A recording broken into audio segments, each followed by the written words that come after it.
Welcome and welcome to my channel.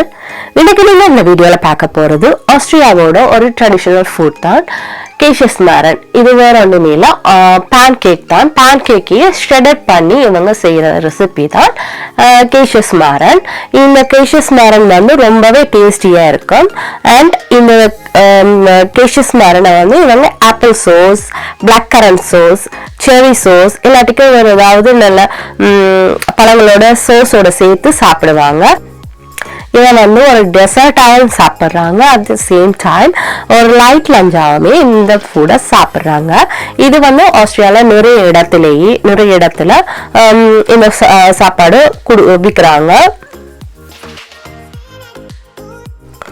ஆஸ்திரியாவுக்கு வர்ற visitors வந்து skip பண்ண முடியாத ஒரு ஃபுட்னு சொன்னா அதுல நான் இந்த கேஷஸ் மாரனையும் சேர்ப்பேன். என்னன்னு சொன்னா அவ்வளவு டேஸ்டியா இருக்கும். அதுலயும் ஸ்பெஷலா விண்டர் டைமுக்கு ரொம்பவே இதமான சாப்பாடு இதுன்னு சொல்லலாம். என்னன்னு சொன்னா இந்த சாப்பாடு வந்து ரொம்பவே சுட சுட இருக்கும். ஸோ விண்டர் டைம்ல நாங்க ரோட்ல நடந்து போகும்போது இந்த சாப்பாடு செய்யும் போது அது பக்கத்தால போனாலே அந்த வாசம் எங்களையே வா வந்து வாங்கி சாப்பிடுன்ற மாதிரி கூப்பிடும்.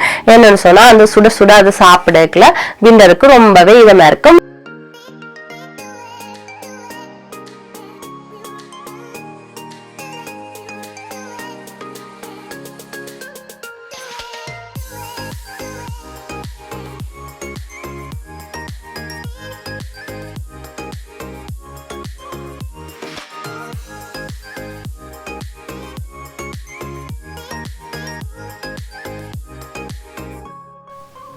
நிறைய பட்டரை பேன்ல போட்டுட்டு பட்டர் எல்லாம் மெல்ட் ஆகினோடனே மேக் பண்ணி வச்சிருக்கிற பேட்டரை வந்து இதுக்குள்ள ஊத்திட்டு அதை பீசஸா கட் பண்ணி திருப்புவாங்க. அதாவது அடியில பேக் ஆகினோன்னு அதை திருப்புவாங்க. திருப்பினதுக்கு பிறகு இதுக்கு கூடவே ஸ்ரப் ஊத்துவாங்க. என்னன்னு சொன்னா இப்ப அவங்க போடுறது வந்து ரம்மல ஊற வச்ச ரெய்சின்ஸ் தான். அந்த ரெய்சின்ஸ் நிறையவே போட்டுட்டு அதோட சேர்த்து கொஞ்சம் ரம்மும் ஊத்துவாங்க.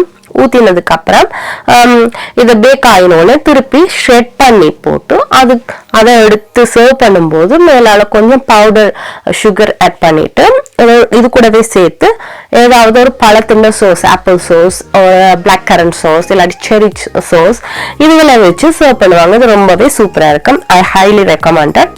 கண்டிப்பா ஆஸ்திரியாவில் இந்த சாப்பாடு ட்ரை பண்ணி பார்க்கலாம். ஆஸ்திரியா இல்லாத ஆட்கள் ட்ரை பண்ணி பார்க்கறதா கூட நீங்க செய்து பார்த்து சாப்பிடலாம். ரம்ல ஊற வச்ச ரைசின் இல்லாட்டிக்கு கூட இந்த சாப்பாடை கண்டிப்பா செய்யலாமே சொன்னா நான் வீட்டுல யூஸ்வலா ரம்ல ஊற வச்ச ரைசின் இல்லாம நார்மலா தான் பட்டர்ல ரைசினை ஃப்ரை பண்ணிட்டு அந்த ரைசினை போட்டு சாப்பிடலாம். ரொம்பவே சூப்பரா இருக்கும். நீங்க வீட்டுல கூட ட்ரை பண்ணி பார்க்கலாம். நான் இந்த டிஸ்கிரிப்ஷன்ல என்னென்ன அளவுல என்னென்ன திங்ஸ் எல்லாம் சேர்க்கோட ஆட் பண்ணணும்னு சொல்லி நான் போட்டேன். அதை பார்த்துட்டு நீங்க எங்க இருந்தாலும் இந்த வீடியோ பாக்குறாங்க கண்டிப்பா செய்து ட்ரை பண்ணி சாப்பிட்டு பார்க்கலாம். ரொம்பவே சூப்பரா இருக்கு.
இதோட இந்த வீடியோவை முடிச்சுக்கொள்றேன். இன்னொரு வீடியோல சந்திக்கிறேன். Until then, bye bye. Thank you.